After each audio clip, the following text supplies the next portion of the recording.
Bueno, pues daremos inicio con esto. Comenzaremos con la presentación de nuestro invitado, el cual es el maestro ingeniero Iván Núñez García, y es egresado de la carrera de Ingeniería en Sistemas Computacionales y de la maestría en Ingeniería en Electrónica aplicada por el DEM Yuriria. Sus principales intereses como programador van desde el diseño y desarrollo de videojuegos hasta la visión por computadora e inteligencia artificial. Actualmente se desempeña profesionalmente como ingeniero de Open Source. Así que le damos la bienvenida a nuestro compañero Iván. ¿Qué tal? ¿Cómo te encuentras? Muchas gracias. Hola a todos. Me encuentro muy bien y aquí listo. No sé si ustedes estén listos también. Espero que sí. ¿Listos, listos? Recuerden que pueden hacer sus preguntas levantando la mano, abriendo su micrófono o por el mismo chat. Así que pues comencemos con la primera pregunta, que pues es la primordial. ¿Por qué decidiste estudiar ingeniería? Bueno, es una pregunta un tanto de respuesta un tanto graciosa. Originalmente yo quería estudiar la carrera de ingeniería en mecánica, pero pues como bien dicen, todos somos buenos para algo y para otras cosas no. Y yo le corrí básicamente a las materias de materiales y esas cosas, o sea, referentes a química, porque pues en aquel entonces mi talón de Aquiles era la química. Y al ver sistemas computacionales era mi segunda opción. Y ya cuando la vi, que no tenía tanta química, dije, bueno, pues a ver cómo nos va ahí. Honestamente siempre me ha interesado mucho lo que es la programación, cómo se crea el software, pero no tenía ningún conocimiento sobre ello. Lo más que llegué a hacer en mis tiempos de preparatoria era utilizar la consola de comandos, pero pues eso no es programación. O sea, la primera vez que yo vi programación, mi primer lenguaje fue C y fue completamente en la universidad. No sé si eso responde. Como que muy bien. A ver, en tu tiempo de estudiante, ¿cuál fue el proyecto que más te gustó hacer? Hice muchos proyectos, muchos un tanto informales, muchos un poquito más formales. Recuerdo mucho que, no sé si todavía esté en funcionamiento, pero yo fui uno de los 5 estudiantes creo que sí eran 5 que hicieron el software que está ahí en el CADI, en el Centro de Idiomas de la universidad. Ahorita, bueno, la última vez que entré ya no era ese programa, ya tenía muchas modificaciones, creo que ya estaba bajo otro lenguaje, pero este fue uno de los proyectos que hice en la universidad. Recuerdo que cuando apenas tenía menos de un año en la universidad, creo que un año apenas, participé en un concurso que organizó ahí un doctor en la universidad, que no recuerdo cómo se llamaba, robótica, inteligencia artificial, algo así se llamaba el concurso. En ese momento el proyecto era basado en Kinect. Utilizando los gestos del Kinect, podía hacer el usuario mover un robot. El robot era un Lego NXT. Básicamente el robot ya está hecho, ¿no? Es por módulos. Bueno, creo que se le dice modular y únicamente tenías que hacer la programación. La programación era en un lenguaje que se llama C Sharp. De hecho, es curioso porque el programa estaba orientado en un lenguaje que se llama C Sharp y el lenguaje de C Sharp es un lenguaje orientado a objetos. Y en ese entonces yo todavía ni siquiera cursaba la materia del lenguaje orientado a objetos. Entonces me tocó aprender un poquito las bases de la programación orientada a objetos por mi cuenta y pues estuvo bastante interesante.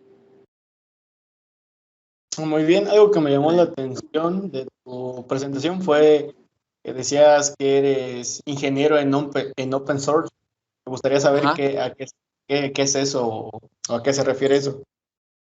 Bueno, dentro de lo que es el desarrollo de software, que es bastante extenso, me imagino en alguna de sus materias les llegaron a hablar de lo que es open source, de lo que es, más enfocado Linux open source, de que dicen, pues esto es código abierto, esto es eh, código que tú puedes reutilizar, etcétera, etcétera. Básicamente lo que es open source ya en un nivel industria, o mejor dicho, lo que yo hago, es, se llega a un requerimiento y los programadores dicen, ok, yo hice este programa bajo estas licencias, bajo este código, y lo que, bueno, la política de nuestra empresa en esta área, bueno, no la política de nuestra empresa, pero digamos la base con la que se programa es que debe de ser código open source. O sea, open source es, tú tienes que respetar lo que hizo el programador del código que tú estás utilizando.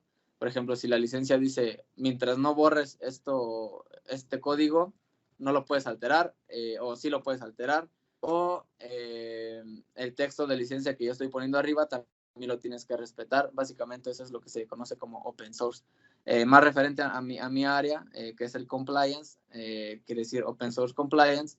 Lo que quiere decir es que yo me tengo que encargar de que los programadores estén respetando esas licencias, ese copyright del código que alguien más ya haya hecho con anterioridad, o con las librerías que ellos vayan a utilizar. Por ejemplo, si es código que no es open source, pues yo le tengo que hacer la observación, ¿sabes qué? Aquí estás utilizando código que no puedes utilizar. O mejor dicho, que el autor del código no está permitiendo que se utilice en este contexto. Algo así, muy general. Porque sí, básicamente el open source abarca muchísimas cosas. Muy bien. También nos contabas que no te gustaba programar videojuegos. ¿Has programado algún videojuego o has ayudado en la programación de alguno? En mis tiempos de estudiante hice varios proyectos, varias prácticas basadas en videojuegos. Todos no fueron programados, con herramientas como Unity o Unreal Engine y esas. Acá, en mis tiempos, programábamos más el código, digamos, crudo, que utilizábamos entornos de desarrollo mucho más sencillos, que únicamente, básicamente, era un while y sobre ese while programabas todo lo que querías, ¿no? Un while, ¿por qué? Porque tienes que estar repitiendo secuencias para que, bueno, si utilizas gráficos, se estén repintando cada cierto tiempo. Ahorita ya hay muchísimo software, muchísimas motores de videojuegos que te van a facilitar mucho el trabajo, pero en aquel entonces no. En aquel entonces tenías que programar todo por tu cuenta. Todos los videojuegos que llegué a hacer eran básicamente videojuegos de un nivel y eran programados en 2D. A veces sí le metía un poquito el diseño, pero a veces no, porque pues mi fuerte era la programación, no el diseño. Entonces, pues sí, los lenguajes que utilicé para los videojuegos fueron C, C++, pero mucho más el lenguaje que se conoce como C#. Ok. ¿Qué lenguajes de programación consideras que son más importantes aprender como estudiante? Cuando eres estudiante, yo creo que el principal que debes de aprender o que debes de conocer, aquí la respuesta es un poquito subjetiva porque voy a decir es el más sencillo, yo creo que el lenguaje de C. Yo creo que todos deberían, todo aquel que aspire a aprender a programar debería de aprender primero el lenguaje en C. A mí me han llegado a acercarse amigos que no saben programar y me dicen, oye, enséñame a programar, y lo poco o lo mucho que les muestro ha sido lenguaje en C. ¿Por qué? Porque, bueno, me imagino los que vayan más adelante van a estar de acuerdo conmigo de que, pues, es un lenguaje que tiene muchas similitudes a otros lenguajes, o mejor dicho, los otros lenguajes tienen similitudes al lenguaje de C, y pues es la base, ¿no? Ya si hablamos de un ambiente más profesional, pues yo creo que un lenguaje primordial sería Python, porque es un lenguaje muy utilizado en muchas empresas, perdón. En el caso en la empresa donde yo estoy, programan mucho para componentes de dispositivos de automóviles, y mucho del lenguaje está desarrollado en Python.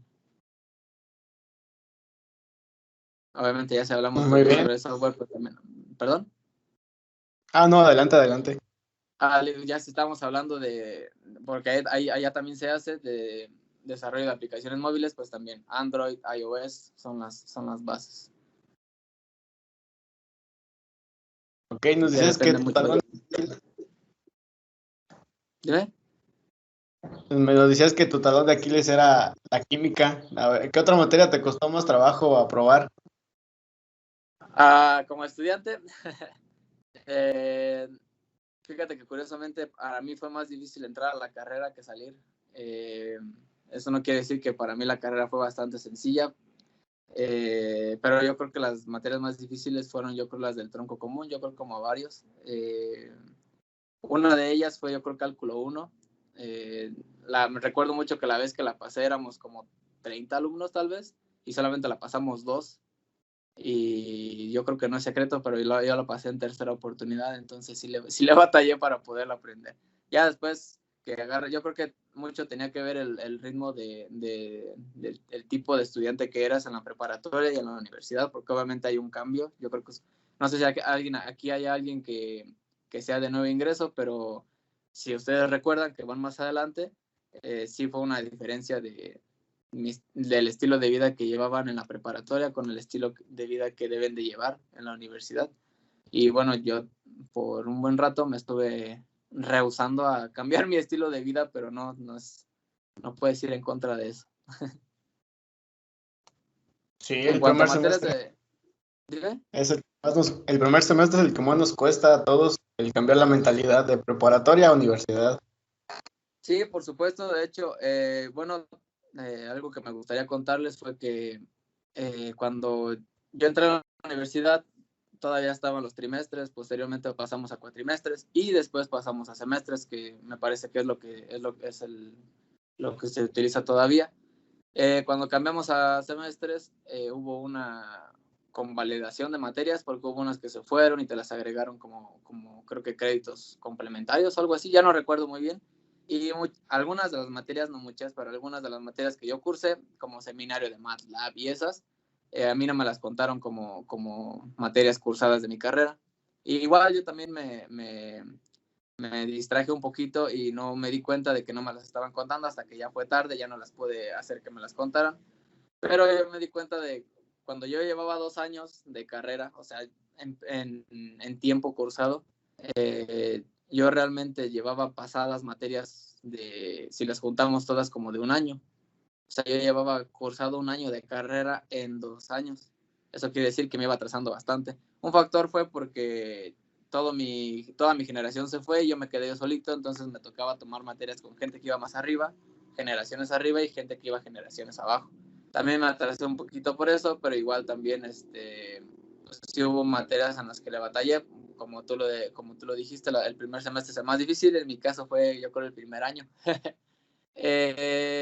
Cuando vi que iba muy, muy atrasado, básicamente no me tocó de otra más que dice un anuncio, creo que era de Nike, de la marca Nike, ya no sé si puedo decir marcas, pero ya la dije, que decía risk everything o algo así, que decía, básicamente significa arriesgalo todo.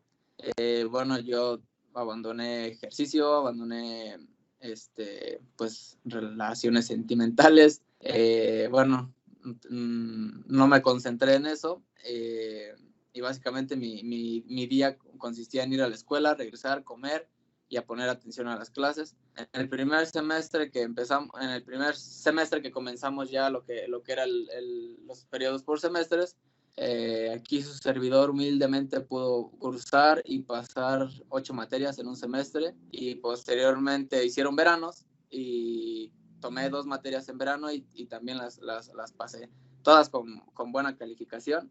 Básicamente, como yo lo decía orgulloso a mis otros amigos, pasé 10 materias en un semestre y posteriormente pasé como otras 7, 8, o sea, sí me la llevé hasta que al final me pude regularizar y terminar mi carrera casi en tiempo y forma. ¿Por qué casi en tiempo y forma? Porque en el último semestre que yo cursé únicamente 6 materias, y para cuando se iba terminando el semestre yo ya estaba reportando mis primeros resultados de mi tesis. Entonces, no es algo así de que eres privilegiado o algo así, sino que sí tienes que sacrificar muchas cosas para poder a veces pues cumplir con el estándar que se pide, ¿no? Ya hablé mucho, perdón, sobre una pregunta. No, no te preocupes, está muy bien. A ver, otra. ¿En qué empresas has trabajado?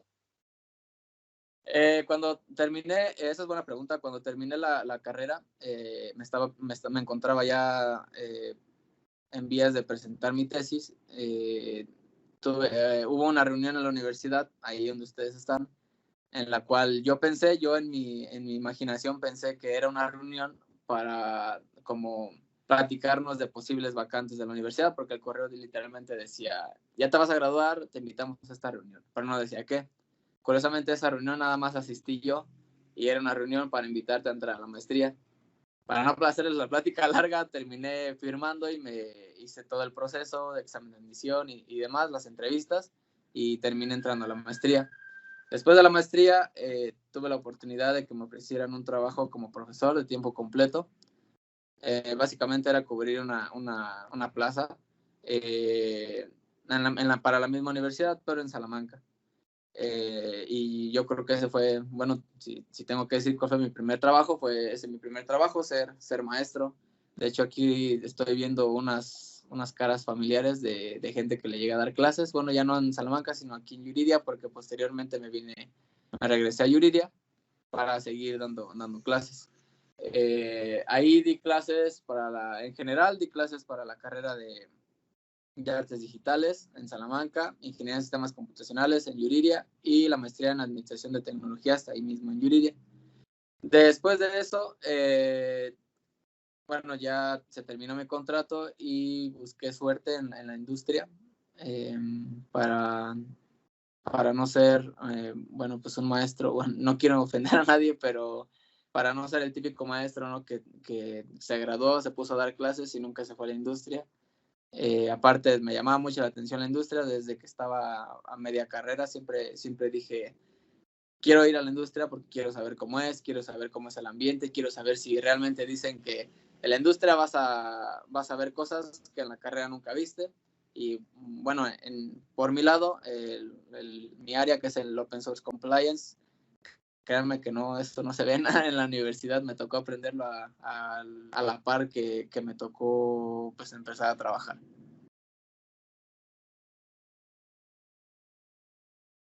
Muy Sí, esa es bien. la pregunta, no me explaya mucho. Sí, sí, sí, sí. No, está muy bien. ¿Te fue difícil encontrar ese trabajo actualmente, en el que trabajas actualmente? Bueno, aquí hay factores que tenemos que considerar. Uno de ellos es la actual pandemia por la que estamos pasando. En aquel entonces, pues, le hablo en tiempos de julio, cuando yo mandé mi CV. Fíjate que tuve varias respuestas, no le batallé en conseguir entrevistas, nada más que la primera entrevista que tuve, yo tuve un problema ahí con mi teléfono. Bueno, les paso el dato. La primera entrevista que van a tener es una entrevista bastante express de unos minutos, en las cuales básicamente les va a marcar tal vez alguien de recursos humanos o algún reclutador, y la pregunta que les van a hacer, yo creo que la primera pregunta que les hacen es, ¿tú mandaste tu CV? No, pues que sí, fui yo. Ah, bueno, ¿cuánto quieres ganar? Esa es la primera pregunta que les van a hacer. No les puedo decir cuánto contesten porque eso ya depende de ustedes, pero esa es la primera pregunta que les van a hacer. Yo tuve 2 entrevistas con 2 empresas diferentes y las 2 empresas diferentes me hicieron esa primera pregunta luego. Eh, Contestando otra vez tu pregunta, creo que me distraigo mucho. No fue difícil, considerando que estábamos en tiempos de pandemia. Cuando se estabilizó un poquito la pandemia, vi muchísimas más vacantes de cuando yo estuve buscando, pero afortunadamente no me fue difícil encontrar. Hay una red social por ahí, se me olvidó el nombre, no recuerdo el nombre exacto, creo que se llama LinkedIn. Tal vez algunos de ustedes ya estén ahí, pero muchísimas vacantes pueden encontrar ahí de empresas formales, de empresas de renombre, y también empresas un poquito más pequeñas.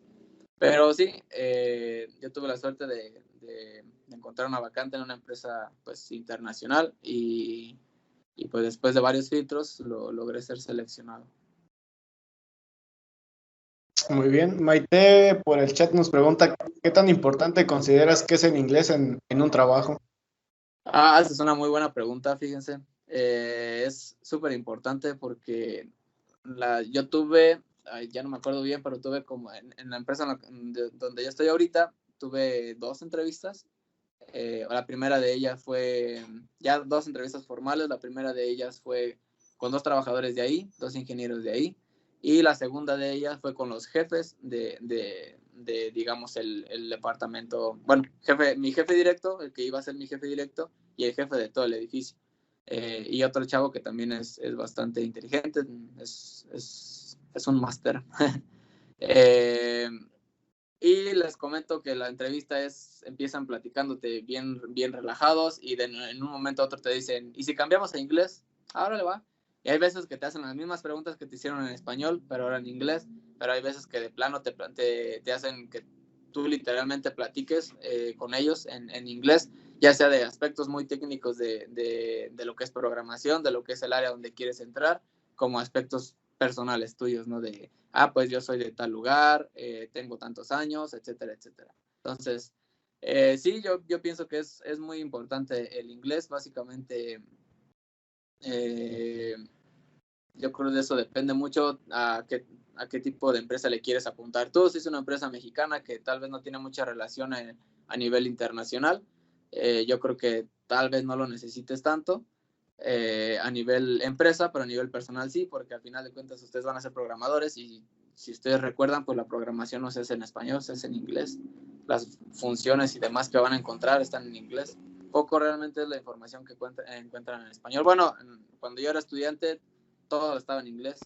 Ahorita yo creo que ya se varía un poquito más, pero si le van a apuntar a una empresa internacional, el inglés es más que básico. Yo ahorita a las 10 tuve una reunión y en mi trabajo y la reunión era en inglés con gente de Alemania y gente de Estados Unidos, entonces el lenguaje general que se habla en la empresa pues es el inglés. Entonces, si no, échenle ganas al inglés, no, por más que corran, al final de cuentas los va a alcanzar. Muy bien. Creo que ya nos respondiste más o menos a esta pregunta, pero ¿por qué decidiste estudiar una maestría? Bueno, igual yo creo que la respondí muy general. También estudiar una maestría es algo que estaba dentro de mi pensar y más porque tengo una amiga que ella se fue a la industria primero que yo y en algún momento ella preguntó en la industria, oigan, ¿y cómo le puedo hacer yo para tener un nivel más alto? O sea, ya subí estos niveles en mi carrera profesional, ¿cómo yo le puedo hacer para llegar a un nivel más alto en la industria? Y alguien por ahí le llegó a decir, no, es que tú nada más eres ingeniero, no tienes maestría, no puedes como aspirar ya a puestos, no sé específicamente qué puestos ella quería, pero le dijeron, tú no puedes llegar a ese lugar porque necesitas maestría. Entonces, ella literalmente se salió de la empresa, renunció entre comillas y se metió a la maestría únicamente por ese motivo, porque ella quería aspirar a otros puestos que necesitaban una maestría. Aquí en mi área donde yo estoy, no necesitas literalmente la maestría, puedes escalar puestos y eventualmente ser manager o algo así, sin necesidad de la maestría, pero en mi caso yo quise estudiar la maestría y eso lo dije en la entrevista porque yo sentía la necesidad de querer aprender más. Yo en su momento creo muy bueno en programación como alumno y yo quería mezclar un poquito la programación con lo que era la electrónica. Y bueno, por eso entré a la maestría en electrónica aplicada, porque yo quería conocer un poquito más sobre electrónica. Si bien, como ustedes sabrán, nosotros los ingenieros de sistemas vemos algo de materias de electrónica, pero sí me gustaría, bueno, yo había querido mezclar esos dos mundos, ¿no? Eventualmente, bueno, aquí la reunión la plática es sobre sistemas, pero ahí en maestría desarrollé alguno que otro dispositivo con programación y con electrónica para controlar ciertos aspectos de vehículos, de que no me deje prender el vehículo si no reconoce que soy yo, prender el vehículo con mi celular, cosas así. Y bueno, eso me ayudó bastante a ser de sistemas y aprender un poquito más de electrónica. Aparte, la maestría era una maestría bueno, la maestría que ofrecen ahí es un poquito orientada a la investigación. Yo creo que como ingenieros, bueno, yo escuché que decían que es ingeniero, pero no sabe redactar un artículo, no sabe redactar un documento. Entonces yo aproveché la maestría para también atacar ese punto, ¿no? En el aspecto de la redacción y demás. No soy experto, pero sí sé más a comparación de cuando entré. Tiene sus beneficios la maestría. Muy bien. Maite nos pregunta, ¿tuviste la oportunidad de hacer un verano de investigación? No, cuando tuve la oportunidad de hacer un verano de investigación, elegí tomar 2 materias de como veranos, de esas que son como, ¿cómo se llama esto? Como intensivas o algo así. Por lo mismo de que yo sentía que iba muy atrás en mi carrera y quería como regularizarme un poquito o terminar en tiempo. Entonces, en lugar de haberme ido a un verano de investigación, me fui a tomar materias. Pero sí, es algo que me hubiese gustado bastante. Muy bien. ¿Qué consideras que las empresas buscan más a la hora de contratar alumnos o egresados? Yo pienso que buscan personas que tengan mucha iniciativa, que no sean personas como que se cohíban bastante. Obviamente el conocimiento, si tú ya eres una persona recién graduada, ya algunas empresas ya dan por hecho que sabes algo, ¿no? No tendrías el título de ingeniero en sistemas o no habrías terminado la carrera de cursarla si estás en proceso de titulación, de no saber ciertos aspectos básicos, ¿no? de un grado profesional. Yo pienso que mucho depende de tu actitud, es cosa que se ve durante las entrevistas. En mi caso a mí me hicieron entrevistas virtuales, yo no tuve que ir a la empresa por lo mismo de la pandemia, pero sí tuve que activar mi cámara, tuve que decir quién soy, básicamente tuve que ser muy proactivo. Algo que yo creo ya les han dicho antes es que la comunicación es algo muy importante. Si tú eres una persona muy, muy tímida y no te sabes expresar, no sabes, no sabes preguntar o te prefieres quedar con la duda, pues yo creo que sí vas a tener muchos problemas a la hora de entrar a la industria, ¿no? O yo creo en las mismas entrevistas van a decir, no, pues este chavo, la duda hasta para preguntarme cómo me llamo. No necesitan a alguien así en la empresa. La empresa necesita gente que se esté moviendo, que esté hablando, que esté participando. Eh, Algo muy, muy interesante o muy, muy importante a resaltar es que si te van a contratar, tú vas a ser nuevo en la empresa, quiere decir que tú vas a traer conocimientos nuevos, ideas frescas, tal vez propuestas nuevas que la empresa no conozca. Entonces, básicamente eso es lo que esperan de ti. Muy bien. Según lo que nos enseñan en el DEM Yuriria, ¿qué roles podría desempeñar un alumno egresado de la licenciatura de sistemas computacionales según tu experiencia? Bueno,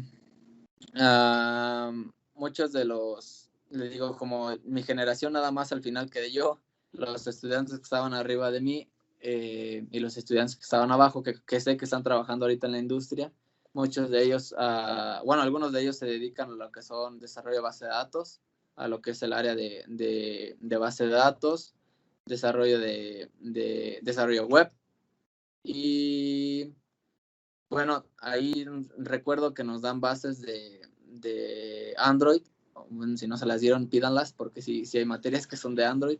Y ya si es de tu interés y con las bases que te dan, tú puedes aprender más y yo creo que sí puedes entrar a una industria de desarrollo de aplicaciones móviles, desarrollo de aplicaciones web. Y yo creo que todos en los de sistemas computacionales del DEM Yuriria salen con un alto nivel de programación, entonces yo creo que no deberían de tener problemas con programar software, digamos, orientado a la investigación, porque al final de cuentas, si te dedicas a la investigación, y yo creo que eso es algo que no, que no consideran muchas personas, al final de cuentas también tienes que programar, nada más que allá la programación es diferente. Pero yo pienso que desarrollo de software en general, desarrollo web, desarrollo de aplicaciones móviles, yo creo que eso sería un fuerte para ustedes. Bueno, desconozco cómo sea el plan de estudios ahorita, pero a lo que yo viví, pues yo creo que no deberían de tener problema con eso. Pero volvemos a lo mismo, métanle al inglés porque sí es un factor muy importante. Muy bien. ¿Se te hizo difícil la titulación por tesis? Eh, sí y no. Bueno, no, la verdad es que sí se me hizo difícil. Como les comento, al final tienen que programar. En mi caso, mi tesis de licenciatura de la ingeniería de sistemas fue clasificación de pinturas por género artístico. No recuerdo exactamente el nombre, pero era utilizar extraer componentes, meterlos a un vector de características y eventualmente entrenar una red neuronal para después poner la prueba. Ya dependiendo del porcentaje de eficiencia, pues tú ibas a determinar si funciona o si no funciona, ¿no?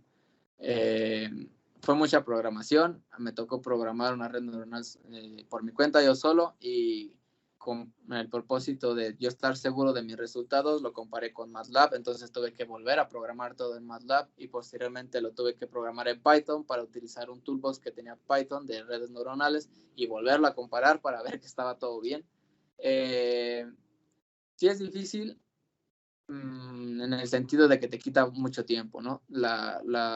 Tu proyecto va a quedar tan bien como tú quieras y tan bien como tu asesor lo acepte. Entonces yo tuve la fortuna de tener un asesor que me exigía bastante y me decía, hoy estamos aquí, en una semana quiero que tengas esto. Entonces yo tenía que administrar mi tiempo también con mis materias porque estaba cursando mi último semestre para yo poder pues entregar resultados, ¿no? Yo pienso que la complejidad de una tesis, en el caso de la licenciatura, está como relacionado un poquito con el asesor que tú tengas, porque si el asesor que tú tienes no te exige y tú como recién graduado tal vez no sales con una convicción de tengo que dedicar este tiempo a mis deberes, pues ahí no se van a entender muy bien y tal vez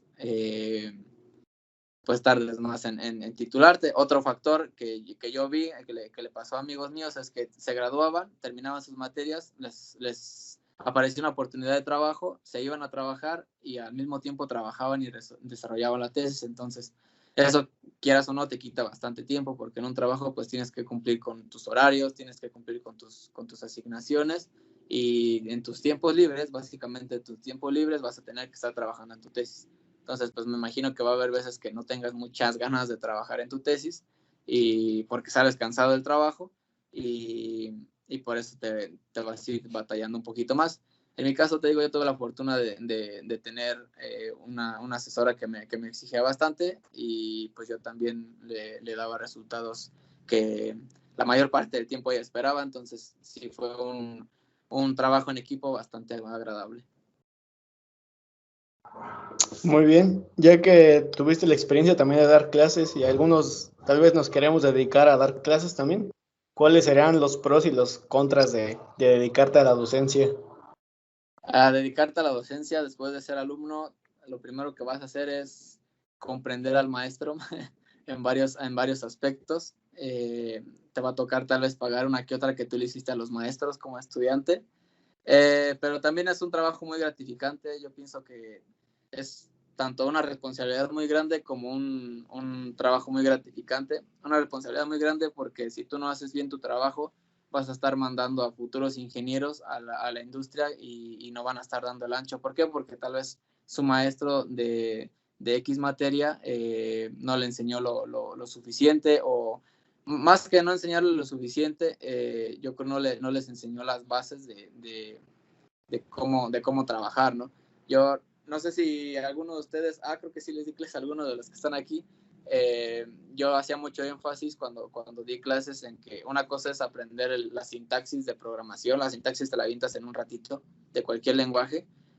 Bueno, un ratito, no refiriéndome a horas, sino tal vez días, tal vez semanas, pero el aprender a programar es otro asunto muy, muy distinto. O sea, el aprender a manipular las herramientas que tienes o crear tú tus propias herramientas es un factor muy importante a la hora de ya irte al mundo real, no solamente como trabajador de la industria, sino como profesor, porque si tú no puedes dar una clase de C si tú mismo no sabes utilizar C.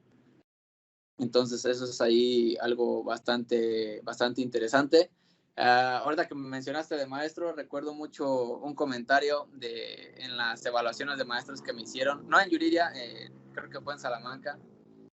No tengo ni idea de qué alumno haya sido, pero me hizo un comentario, algo así. No recuerdo exactamente qué dijo, pero dijo algo así como de que el maestro yo no había hecho mucho para que los alumnos como que despertaron el interés en la materia o como las ganas de estar ahí en clase. A mí me llegó a pasar eso como alumno, que había materias en las que yo le echaba menos ganas porque tal vez no me interesaban tanto. Eso me pasó los primeros años. De hecho, los primeros años yo tenía más materias pasadas de programación que del tronco común, del área básica, y eso era porque a mí me interesaba más la programación. Yo no tuve la oportunidad de contestarle al chavo, pero si alguien de ustedes tiene se ven en esa necesidad o en ese escenario en el que digan, ay, es que yo no le echo ganas a la materia de química como su servidor, porque casi no me interesa o porque eso yo no me voy a dedicar a eso cuando sea ingeniero en sistemas, pues su nombre va a ser, su título va a ser ingeniero en sistemas, ¿no? O sea, están estudiando en ingeniería y tienen al final.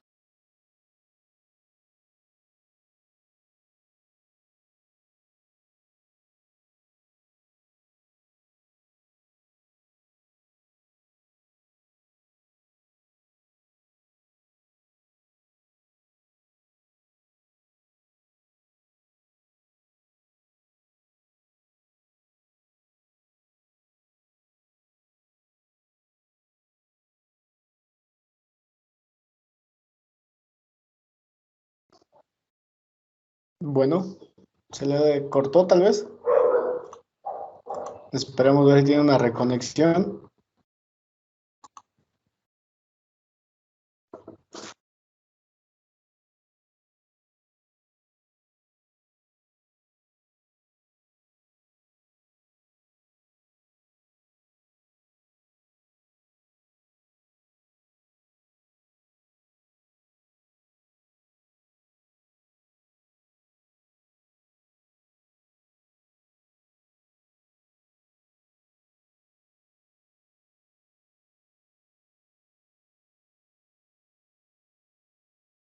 ¿Me escuchan? Listo, listo, se le cortó. Sí, por alguna razón se me cerró la aplicación. ¿Ya me escuchan? Listo. Sí, hay una disculpa, no sé, no tengo idea de por qué se me cerró la aplicación. Bueno, retomando la respuesta, les digo, ese alumno me comentó eso, y si ustedes se encuentran en la misma situación, pues yo creo que una inspiración muy básica sería de que, muy burda, sería que pues si no pasan la materia en la que le están batallando, pues no se van a poder graduar, no van a poder en un futuro dedicarse a lo que quieren, o no van a poder presumir su título de ING punto y después su nombre, ¿no? Entonces, yo pienso que siempre deben de tener la mirada en la meta fija, y si les toca cursar una materia que no les gusta, pues digan, bueno, pues ni modo, tengo que hacer esto para que me acerque un paso más adelante sobre la meta que yo quiero lograr, que es pues lograr ser ingeniero en sistemas computacionales, el título de ingeniero en sistemas computacionales. ¿Ahora me escucho? Muy bien. Y ya por último, algún consejo. Sí, sí. Ya por último, algún consejo que le quieras dar a nuestros estudiantes ya por egresar o nuevos o que van a mitad de camino. Bueno, si para las personas que son nuevas, yo creo que si aprenden cuando estén aprendiendo a programar y vean la ventanita negra que imprime su nombre o el famoso Hola Mundo, y que lleguen a un punto en el que digan, pues, ¿a poco esto es programación? Realmente, pues no, yo creo que a los que van más adelante van a coincidir conmigo. Yo creo que en mi caso hay 3 niveles los cuales te mantienen entusiasmado en la carrera, los cuales son cuando aprendes a programar en consola, o sea, que todo lo imprimes en consola. Posteriormente, cuando te pasas a programar en objetos, y si eso lo mezclas con programación un poquito más gráfica, como yo les comentaba, en mi caso fueron programar videojuegos. Eso te va a dar te va a abrir una ventana hacia muchísimas posibilidades. Yo recuerdo que la primera vez que programé interfaces fue en un entorno que se llama Windows Presentation Foundation, que es parte de Visual Studio. Eso se programa en C#, y regresamos a lo mismo. Eso se programa con objetos, es un lenguaje orientado a objetos, y yo lo cursé cuando todavía no sabía programar en objetos. Entonces, no se limiten ustedes si tienen algún conflicto, véanlo más allá, no se queden nada más con lo que tienen enfrente del pizarrón, o lo que tienen en el papel, o en este caso la pantalla. Y para los que ya se van a graduar, pues si tienen ahí por algún conflicto independientemente de a qué área se quieran ir, si tienen algún conflicto con el inglés, pues sí les recomiendo que lo practiquen, vean muchas series en inglés, no le pongan doblado al español, pónganle subtitulado. Bueno, es un secreto que hice y me funcionó bastante bien. Vi las películas de Batman en inglés, con subtítulos en inglés, y te da un nivel diferente. Bueno, eso fue un consejo más informal. Pero sí, las personas que estén por ahí batallando con alguna materia, independientemente del nivel, no se desanimen, échenle ganas. Como les dije más temprano, pues arriesguen lo que tengan que arriesgar, pero si ustedes tienen un sueño, no dejen que se muera ese sueño por cualquier cosa. En mi caso, a mí no me tocó trabajar, gracias a Dios, mientras estaba estudiando, pero sí trabajaba como lavacoches, lavando autos cada vacaciones desde que estaba en secundaria. Algo gratificante para mí es que en mis tiempos libres trabajaba lavando autos y hoy en día que ya soy ingeniero en sistemas, trabajo desarrollando prototipos o desarrollando componentes para esos autos, ¿no? Entonces, pues es un contraste interesante. Les digo, no se limiten a lo que el mundo les ponga enfrente, siempre busquen más y no se queden tampoco con lo que el maestro los enseñen o recuerden que va a llegar a algún punto en el que van a tener que ser autodidactas, ya sea como docentes, si se quieren dedicar a la educación o en la industria. Les digo yo, a mí me tocó aprender muchas cosas en el área donde yo estoy y todo fue por mi cuenta, entonces no se queden con lo que el maestro les dé, siempre busquen más y igual si están en clases, exijan al maestro que les dé más. Muchas gracias por su participación y a nombre de la doctora Susana, que no pudo estar hoy con nosotros, le damos las gracias por asistir. Muchas gracias, maestro. No, al contrario, gracias a ustedes, gracias a la doctora. Me dio mucho gusto estar aquí. Gracias por la invitación. No sé si lo dije al principio, pero estoy muy agradecido con ustedes. Un gusto volver a saludarlos, a los que ya conozco. Y pues ojalá sigan avanzando y pronto puedan cumplir sus sueños. La meta. Muchas gracias.